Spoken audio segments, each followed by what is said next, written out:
Hey, good morning, everyone. Happy Thursday morning to you. Welcome back to Morning Musings. My name is Don K. Preston. I am the president of Preterist Research Institute of Ardmore, Oklahoma. And this is what I call, again, my Morning Musings. Having a lot of trouble this morning. Our allergy count is like off the scale here in southern Oklahoma. Had to take a Claritin last night. And it's still with me this morning. But anyway, on we go. We're looking at the theme of the Messianic woes, the Messianic birth pangs. This was a well-known doctrine in ancient Judaism. And in Israel's eschatological narrative, in their timeline, they believed that in the last days and in the last generation, Elijah would come, turn the hearts of the fathers to the children, children to the fathers, Malachi chapter 4, 5, and 6, before the coming of the great and the terrible day of the Lord. During that period of time, and in that generation, you would have a time of great distress. It's called the time of Jacob's trouble. Jeremiah chapter 30, 5 and following. And yeah, we'll take a look at it. Okay? During that period of time, at the climax of that period of time, you have the initiation of the birth pangs, then you have the Great Tribulation as the climax to that. The birth pangs are not the Great Tribulation, they lead up to that. And so what we're really doing at the moment is we're looking at passages that combine the two. The time of tribulation, the time of the birth pangs, and the tribulation. And in yesterday's video, I shared with you from Daniel chapter 12. And I'm not going to go back over that because of time considerations here, okay? But it's absolutely stunning to me when I read the comments and the claims by former preterists seeking to avoid and to escape the force of Daniel chapter 12. I shared with you that Sam Frost says that Daniel chapter 12 verse 1 refers to the time of Antiochus Epiphanes, but Daniel chapter 12 verse 2 is the end of time. He therefore inserts a end of the period. At the end of verse 1, he inserts so-called, or so far, 2,500 years, just to round the number off. But I'm sorry, that's not going to work. Now watch this. Verse 2, the resurrection. Verse 3, then those who are wise shall shine like the brightness of the firmament, those who turn many to righteousness like the stars forever and ever. Folks, do you realize this is talking about evangelism after the resurrection? Verse 2 is resurrection. Verse 3, which is after the resurrection, those who are turning people to righteousness shine like the stars. Yeah, well, that sort of kind of means that the resurrection is not an end-of-time event, doesn't it? But to continue, but you, Daniel, shut up the words, seal the book until the time of the end. Many shall run to and fro, and knowledge shall increase. Now, it's important that you understand the time of the end here is a cognate of the end in Matthew chapter 24 and verse 3 that the disciples were asking about. The term the end is a cognate of the end of the age in Matthew chapter 13 that Jesus told a parable about, and he quoted from Daniel chapter 12 verse 3. And that connection, therefore, shows us that Daniel 12, Matthew 13, Matthew chapter 24 are all just like this. They're talking about the same end. Okay, now watch this. Daniel said in Daniel chapter 12, verse 5, I, Daniel, looked, and there stood two others, one on this riverbank, the other on that riverbank. And one said to the man clothed in linen, who is above the waters of the river, how long shall the fulfillment of these wonders be? What wonders? Well, let's see. Great tribulation, resurrection, righteous shining forth as the stars, the time of the end. You see, folks, those are these things that are antecedent to verse 6. You cannot jerk some of these things out of that reference without doing great harm to the grammar. There's no justification for ripping verse 2 out of the flow of these things at all. I mean, that's horrible.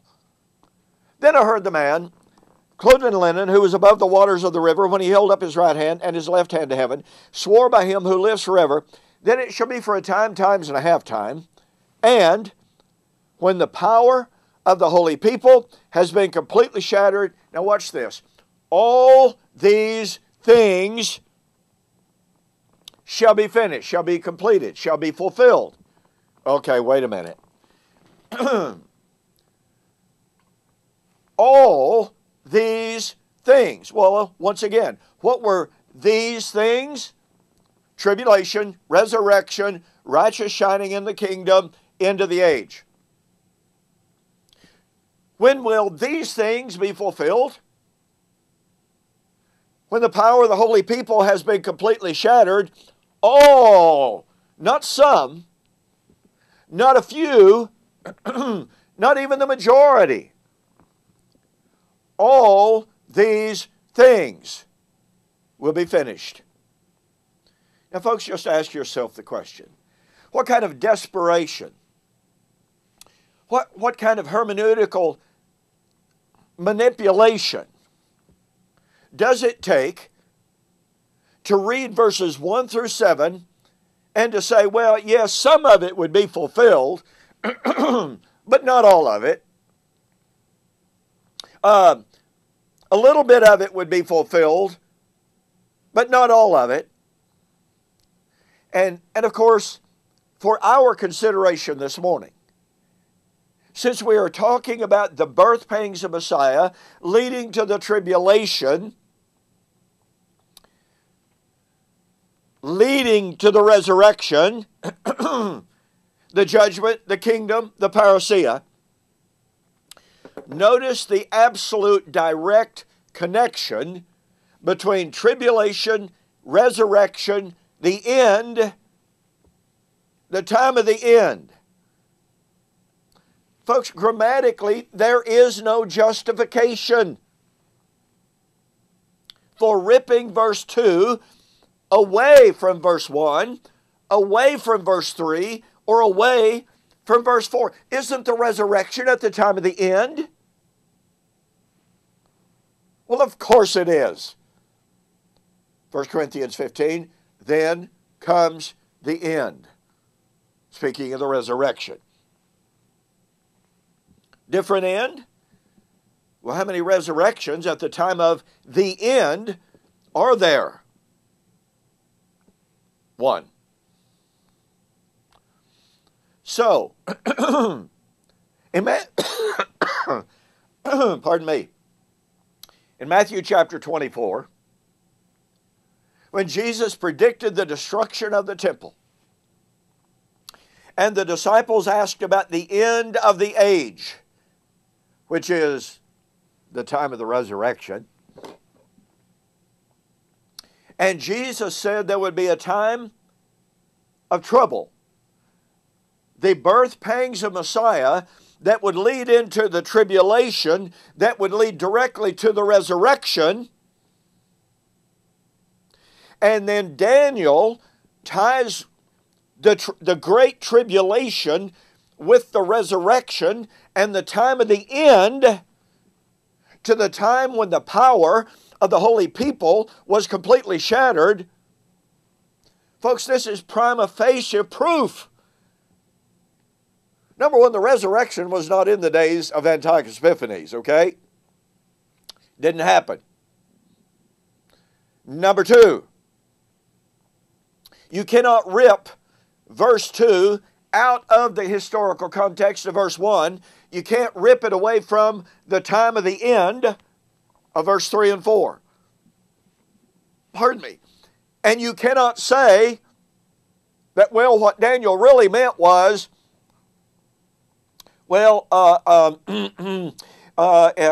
some of these things will be fulfilled when the power of the holy people is completely shattered. That destroys the language. That is a perversion of the text. The only basis upon which to do such a slicing and dicing, remember Jehoiakim's penknife? Well, just slice that text right up. The only way to do it is to destroy the unity of the text. To read something into the text that is not there. Pardon me.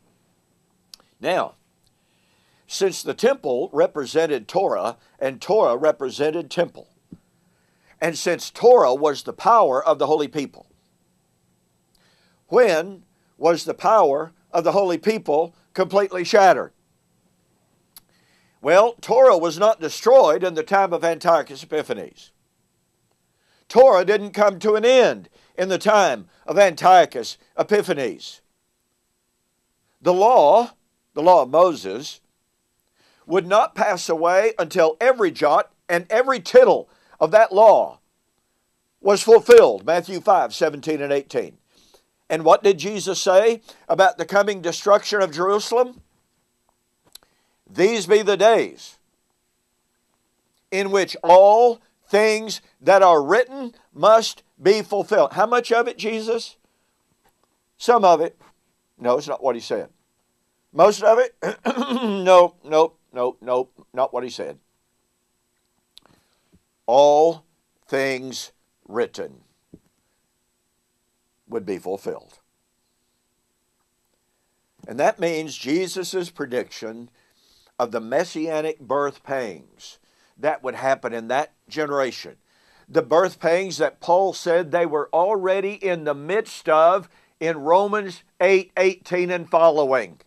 That means that the tribulation, just like Jesus said in Matthew 24:34, would be in that generation. And if the Great Tribulation was to be in that generation, the resurrection at the end of the age, at the destruction of the temple, was to be in that generation. That's just basically inescapable. Look, folks, I discuss this and a whole lot more in my book, in my discussion of the Messianic woes. We shall meet him in the air. Now remember, for the month of April 2019, this book regularly costs $23.95 plus $4.95 shipping. For the month of April, total delivered price to you, $19.95. Go to my website, DonKPreston.com, BibleProphecy.com, and order the book. Total price, $19.95. Now, as promised, don't forget, tomorrow I'm going to be reviewing and refuting Sam Frost's book, The Parousia of the Son of Man. You don't want to miss this. Sam Frost is basically saying this is just it. This destroys preterism. No, it does no such thing.